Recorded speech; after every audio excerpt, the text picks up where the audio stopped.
Saudara-saudari, selamat berjumpa. Saat ini saya ingin mengajak Anda semua untuk merenungkan adorasi sebagai doa yang tidak jemu-jemu. Sebagai doa secara tidak jemu-jemu. Ungkapan berdoa dengan tidak jemu-jemu itu berasal dari Injil Lukas bab 18 ayat 1. Ketika dikatakan di sana Yesus itu meminta para muridnya, menegaskan kepada para muridnya kita semua agar kita harus selalu berdoa dengan tidak jemu-jemu. Dalam Injil Lukas ini tampak bahwa Tuhan menghendaki agar kita tidak pernah terputus dalam doa. Mungkin dalam bahasa lain tetapi sama maknanya seperti dikatakan oleh Santo Paulus kepada umat di Roma bab 12 ayat 12. Paulus berkata begini, bersukacitalah dalam pengharapan, sabarlah dalam kesesakan, dan bertekunlah dalam doa. Doa dengan tidak jemu-jemu seperti permintaan Tuhan Yesus, itu artinya kita mesti bertekun dalam doa atau berdoa dengan tekun. Nah, adorasi jelas merupakan suatu pilihan yang dalam renungan yang lalu saya katakan sebagai pilihan atas dasar kasih yang melebihi dari kewajiban. Kalau orang melakukan doa hanya karena kewajiban, misa kudus karena kewajiban, adorasi karena kewajiban, itu levelnya belum karena kasih.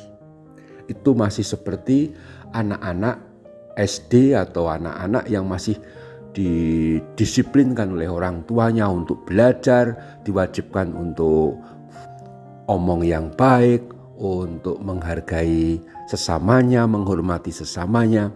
Tapi diharapkan itu lalu menjadi milik sendiri, lalu diungkapkan secara spontan, bahkan dengan kasih.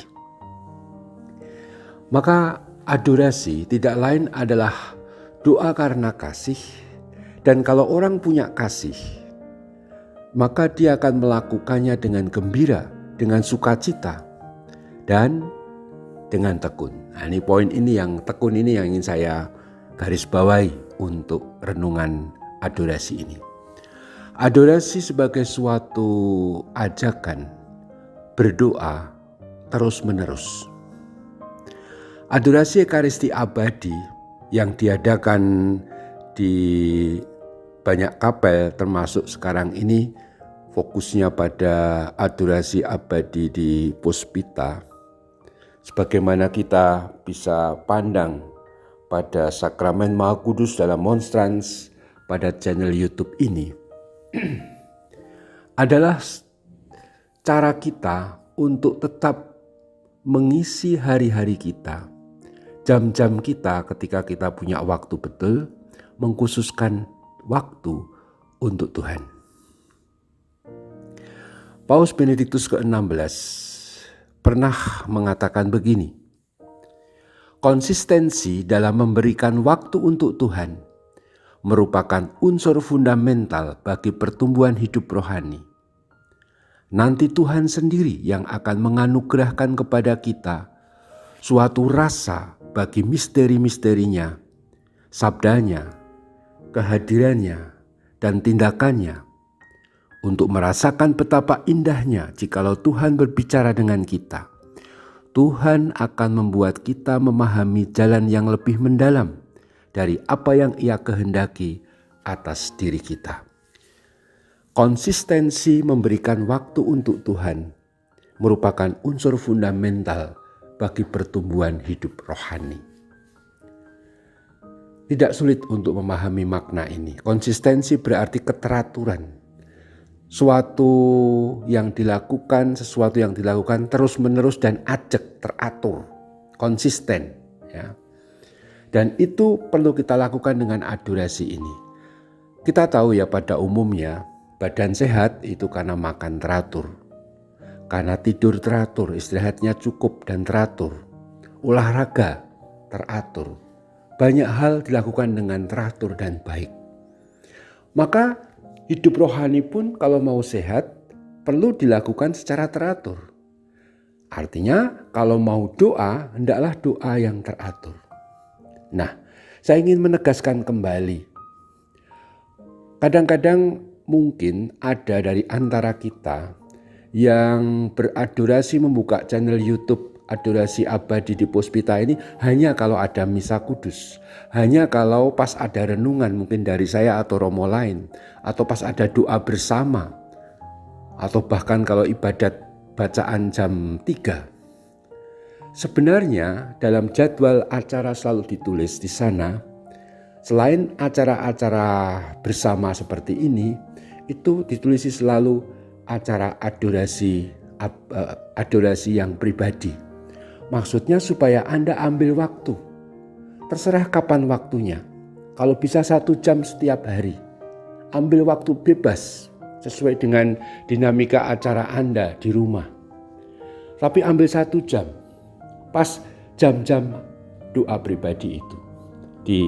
Jadi buka channel YouTube, lalu dalam posisi yang baik, dalam ruangan yang mendukung, keheningan, lalu kita memandang sakramen Maha Kudus beradorasi dalam jam-jam adorasi abadi yang pribadi itu. Disitulah saudara-saudari, kalau kita memberi waktu secara ajak, secara tetap, secara teratur setiap hari 1 jam, syukur-syukur ya. Kalau tidak ya setengah jam, sesuai dengan dinamika dan kemungkinan acara Anda, maka Anda akan menjadi sehat. Itulah makna Tuhan Yesus.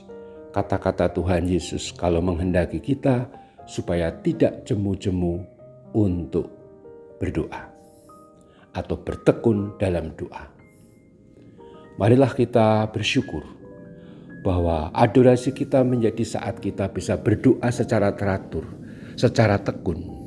Dengan demikian, sebagaimana hidup kita menjadi sehat karena keteraturan, begitu pula hidup rohani kita, iman, harapan kita, kasih kita akan dihidupi secara teratur dan menjadi sehat karena kita dekat dengan Tuhan. Lanjutkan adorasi Anda.